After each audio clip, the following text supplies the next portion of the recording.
for the next few minutes. There's one, any more? Two, let's get it, three. Okay, let's go for three first. I'd just like to ask what you think about financial repression. Have we been experiencing financial repression since 1996, 98? And has that had an effect on what? An effect on our economy, on our private sector, and on the size of the state sector? And can that be reversed anytime soon? Two questions, one on economics and one on more political in nature. Economics, you mentioned that core is ended, therefore countries do not have to go to one or the other. But there seems to be a rising tension between the United States and China.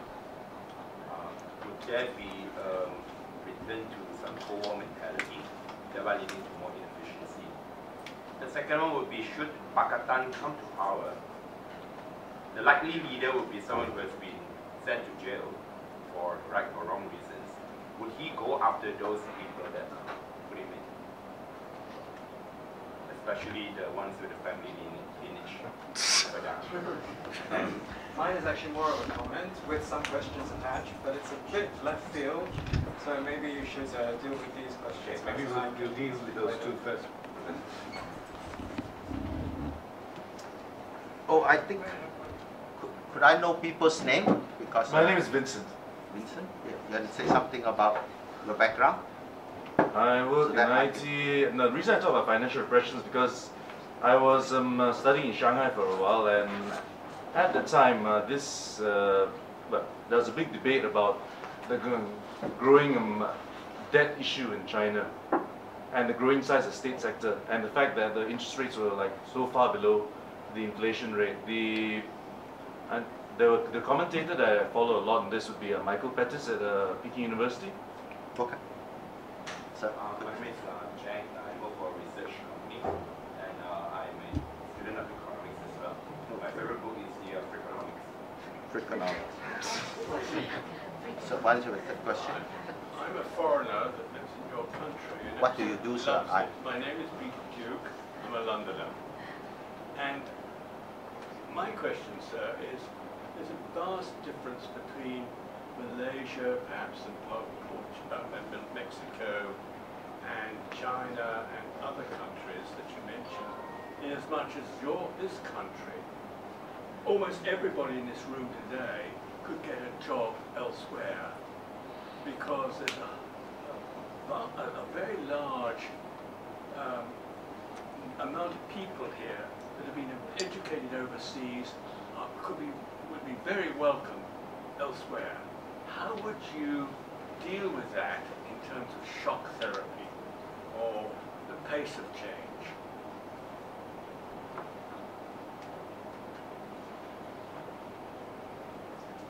The first question of financial repression, for those who are not economists, there's a technical term that is most commonly taken to mean the government control of the interest rate at a low level, such that it is below the rate of inflation. That is the definition of John Gurley and Edward Shaw and Ron McKinnon. I think that Malaysia's problem has less to do with the control of interest rates, because I think that the control is almost non-existent, because we have a very open capital account system. Because an open account, so money flows in and out, the interest rate is set by global interest rate plus the anticipated rate of currency change. So financial repression in the traditional sense is not a problem. What is a problem is the financial consolidation by Tun Dan after 1998. As you know, that there used to be like 50 or 60 Malaysian banks, ranging from the very big ones to smaller local banks. He consolidated all of them into 12 banks, I think, 12 or less. He forced them to all bunch up together. What is wrong with them? Besides the question of inequity, because he came to control one of them, and the Raza family controlled another. Forget equity, just forget think of economic efficiency. It's a terrible thing for economic efficiency. Why? The global experience is small, medium bank, only small, medium private banks lend to small, medium private firms. Because the cost of paperwork of making a $100 billion loan is almost the same as the cost of making a $10,000 loan. So big banks generally don't bother lending to small firms. And as a developing country, we need the potential Steve Jobs to be able to get a bank loan to grow. But with this system we have, that makes it a lot more difficult. Think of the small local banks. The manager grew up in that town, went to school with all the entrepreneurs. He knows the ability of each of the local entrepreneurs. If that particular entrepreneur is no good, but he knows that his wife is even better than him, then he's willing to lend money to Dumbo, even largely because he knows he has great faith in that person's wife's ability. But once you send down a bureaucrat in the head office, and even if it's a local boy, many times in a branch of a big bank has very strict observable criteria he has to adopt in order to lend money. And the result is, the local guys, he cannot use all that additional inside information for specific loans. So it makes it more difficult for small, medium firms to grow in Malaysia as a result of Tuntaim's consolidation. And all of a sudden, the SMEs face a greater financing crisis than before. So what's the government's solution? We start an SME bank. Why don't SME bank specially targeted for this? Why don't you just open up again, allow small, medium banks come about? They can blend to whoever they want, right? So this idea of that's called treating the symptoms, not the cause. SMEs face a financing crisis, SME bank. Whereas the big problem is, no one knows. Small, medium banks are not allowed. And basically, we've got 12 banks that are now too big to fail.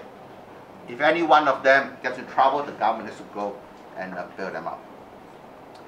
That asked the question about, well, the second question had to do with the international situation, the US-China competition. I'll come back to that later. And now we talk about taking revenge. Well, I have no access to the minds of all these people. Furthermore, people change their minds.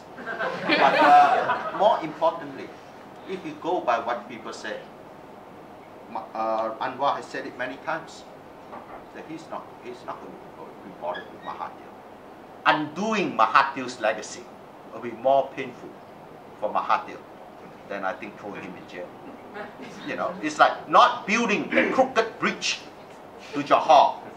Let Mahathir to start hustling to get rid of Badawi.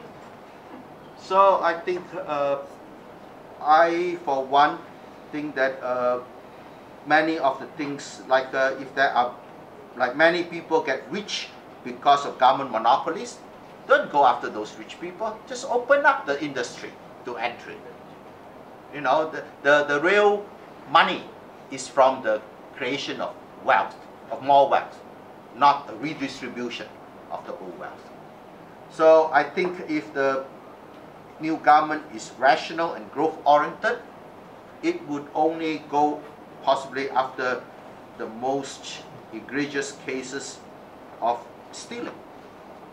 You know, just like the Klang pot project. If there's true misbehavior, there has to be dealt with according to law. On the third question of how could I compare this country and that country, I think people all over the world put their pants on one leg at a time. And given that, I think comparisons cannot be swept under the carpet unless you can actually come up with differences in external conditions. Otherwise, I think it's fair game to compare them, but compare them in a rigorous way and in a complete fashion.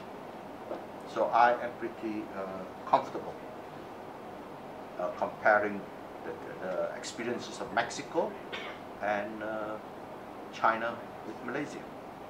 I think that one can learn from his own experience or from the experiences of others. And I think it's less painful to learn from the experiences of others. Sir, you have a speech which you make? It's not really speech. Please introduce yourself. My name is Steve McCoy, and I'm a sustainability consultant. And I love your principle one, which is we have to look at the disease, underlying disease, and not the symptoms. And the most important thing is the direction that we go in. And in my work, I perceive that there's a global conversation and a global transformation of the economy. And not just the transformation from a GDP index to a green GDP index, which I think is an illusion or a bit of greenwashing, but really a transformation in the fundamentals of economics, exemplified by the debate between Herman Daly and Lawrence Summers in the World Bank in the late 1970s. In the 1970s, mainstream economics held sway, but 40 years on, and every year that passed, it's become increasingly obvious that because we live on one planet, the idea of growth and growth and growth and growth is just stupid. And so there's this big debate and conversation going on. David Jackman from the UK, based on his book, Is Prosperity Without Growth Possible? A lot of stuff going on in the States. All the best business colleges are offering MBAs based on ecological economics, not mainstream economics. And I think, in our part of the world, it's great learning from the 20th century and all those little mistakes and things that we can do differently. But in the 21st century, if we're not economically literate in that sense, with ecological economics, then we're just going to be left behind. And in terms of speed of reform, I agree with you, we can't go very fast. But if we're really looking at a dead planet where there is no economy, then there are other factors that really need to control our speed. And there's certain things that we know already. Climate scientists have been telling us that we've got, 20, 25 years to get ourselves off fossil fuels before we get runaway climate change. And if that happens, then, it doesn't matter. It doesn't matter what government is in charge, how uncorrupt they are, how uncrony they are. We just don't have anything to base an economy on. So, and I'm allowed, to advertise. I run a group called Green Drinks, and we've been looking at this over this year. At the end of this month, if you're interested, we have some films by this guy, David Batker, who was economist at the World Bank, and he also worked for Greenpeace, so he has very interesting perspective on it. And at the end of May, there's another film that we're looking at that looks at particularly the growth and the addiction that we have with growth, and tries to marry up that particularly with the population explosion that is going on. So when my dad was born, there were 2 billion people on the planet. And when the Industrial Revolution started, we had a situation where there was abundant natural capital and scarce human capital. Now that's all changed. Excuse me, could we just get back to the speaker? I really am interested in addressing what's going on here. I'm so sorry, Steve. Well, I'm going to ask... I sort of lack enthusiasm for this session being had. Well, I'm talking about the economy. well, you're not talking about. I'd like to hear the speaker, and rather than yourself speak on the front. Oh, why don't you just quickly come to your question? Well, the question is, what are your thoughts on that transformation based on principle one, which is your principle?